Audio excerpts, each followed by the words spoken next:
अस्सलाम वालेकुम सर। सबसे पहले तो आपका शुक्रिया अदा करती हूँ कि आपने अपने कीमती वक्त में से हमारे नाज़रीन के लिए कुछ वक्त निकाला। अस्सलाम वालेकुम।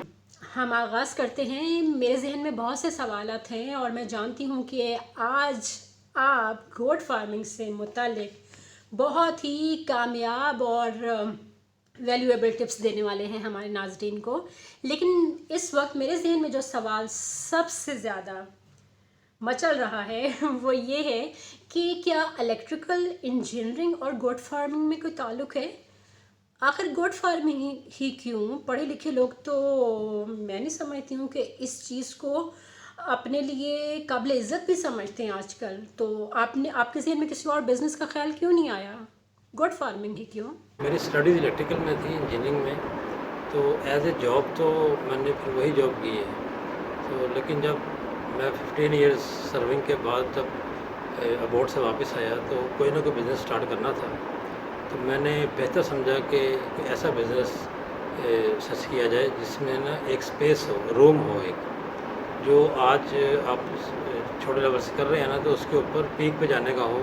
क्योंकि नॉर्मली आप देखेंगे जितने भी बिज़नेस हैं ना वो कुछ अरसे के बाद ठप हो जाते हैं। आप बड़े बड़े शॉप्स देख लें तो बड़े बड़े स्टोरों के अलावा जो आम नॉर्मल बिज़नेस होते हैं ना, कुछ अरसे बाद वो बिज़नेस तकरीबन या स्लो हो जाते हैं या ऑलमोस्ट डेड हो जाते हैं। तो ये लाइफ स्टॉक का बिज़नेस एक ऐसा है, इसके अंदर ये एक बुनियादी ज़रूरत है, इसके अंदर एक स्पेस मौजूद है। अगर कंसिस्टेंसी से बंदा मेहनत करे तो इसमें कामयाबी हो सकती है। दूसरे नंबर पे ये बुनियादी ज़रूरत है हर बंदे की, हर इंसान की।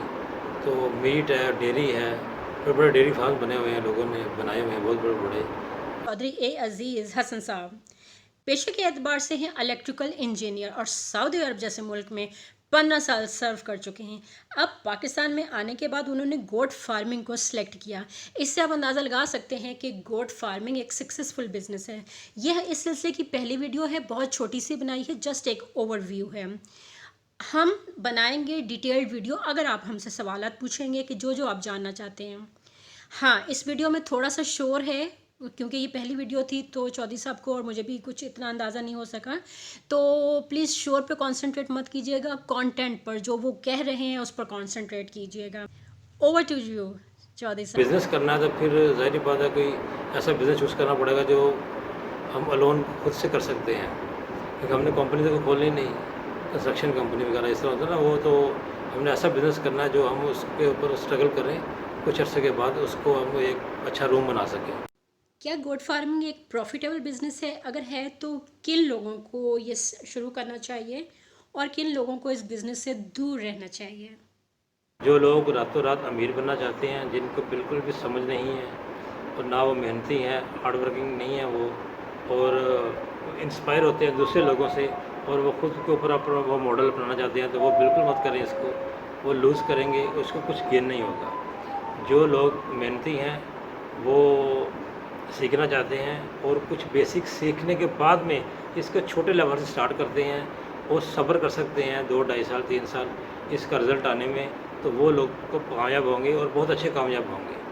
तो इसमें बहुत अच्छा स्पेस है, रूम है। देखिए कि छोटे से आपने स्टार्टअप से आपने 2-3 साल में उसको आप कई गुना बढ़ा लेते हैं। इतना मतलब जंप जो है ना वो किसी बिज़नेस में मैंने नहीं देखा ना सुना है। तो ज़रूर है कि मेहनती बंदा इसमें कामयाब हो सकता है। आप गोट फार्मिंग शुरू करने से पहले 2-3 माह किसी फार्म के ऊपर आप काम करें, उस सीखें, बेसिक सीखें। जब बेसिक सीखेंगे तो फिर आप इसमें कामयाब होंगे। क्या गोट फार्मिंग का बिज़नेस जो है उसमें नुकसानात का भी अंदेशा होता है? लॉसेस अगर होते हैं तो वो रिस्क फैक्टर कैसे मिनिमाइज़ करें और प्रॉफिट्स को कैसे बढ़ाया जाए? इस सिलसिले में आपका क्या मशवरा है? तो प्रॉफिट की जो इंक्रीमेंट है ना, इसको इंक्रीज़ करना सिर्फ जुड़ा हुआ है आपके जो लाइफ स्टॉक का जो आपके पास स्टॉक पड़ा है ना, उसकी हेल्थ के ऊपर। अगर आपके एनिमल्स हेल्थी हैं तो आप प्रॉफिट में जा रहे हैं, अगर आपके एनिमल्स सिक हैं या उनकी मोर्टेलिटी हो गई है तो आप लॉस में जा रहे हैं। तो इसको रोकने के लिए कि आपके जो ब्रीडिंग फार्म के ऊपर आपके जो एनिमल्स हैं उनके बेबीज़ जो आपने सेव कर लिए तो आप प्रॉफिट में हैं, अगर उनके बेबीज़ सेव नहीं हुए तो आप लॉस में जा रहे हैं, सीधी बात है। दूसरे नंबर पर अगर आपको मेडिसिन्स के बारे में नॉलेज मिल जाए, आप किसी अच्छे एक्सपर्ट के साथ कॉन्टैक्ट में रहें, एक अच्छे फॉर्म पे जाके आप अपनी कोई गाइडलाइन लें, उनसे सीखें, क्योंकि सीखने के बगैर कोई भी बिज़नेस आप नहीं कर सकते। इवन कि कोई कपड़े का बिज़नेस है, कोई किसी कारों का बिज़नेस है, कोई भी है ना, आप कम से कम उसकी ट्रेनिंग लेंगे थोड़ी सी, फिर ही करेंगे ना। होता क्या है कि लोग अंधाधुंध यूट्यूब पे वीडियोस देखते हैं और फटाफट स्टॉक ले आते हैं, तो उनको संभालने को पता नहीं होता कि वो ये क्या, उनको संभालना कैसे है, वेदर कैसा है, कैसे वेदर में बाइंग करनी चाहिए, कैसे वेदर में नहीं करनी चाहिए।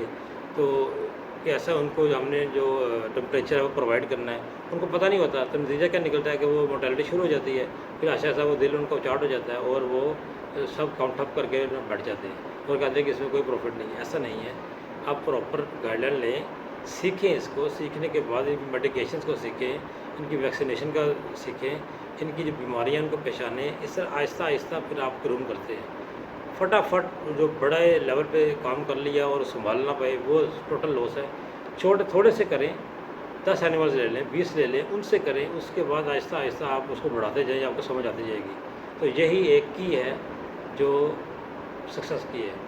आपको फीड प्लान को पता होना चाहिए कि कौन सा मौसम है, कौन सी फीड देनी है इनको, कौन सी ब्रीड आपने सेलेक्ट करनी है, आपका एरिया कौन सा है, उसी एरिया के हिसाब से करनी है, वेदर कौन सा है, इनको कैसे, इनको कौन सा टेम्परेचर प्रोवाइड करना है, तभी जाकर आप कामयाब होंगे।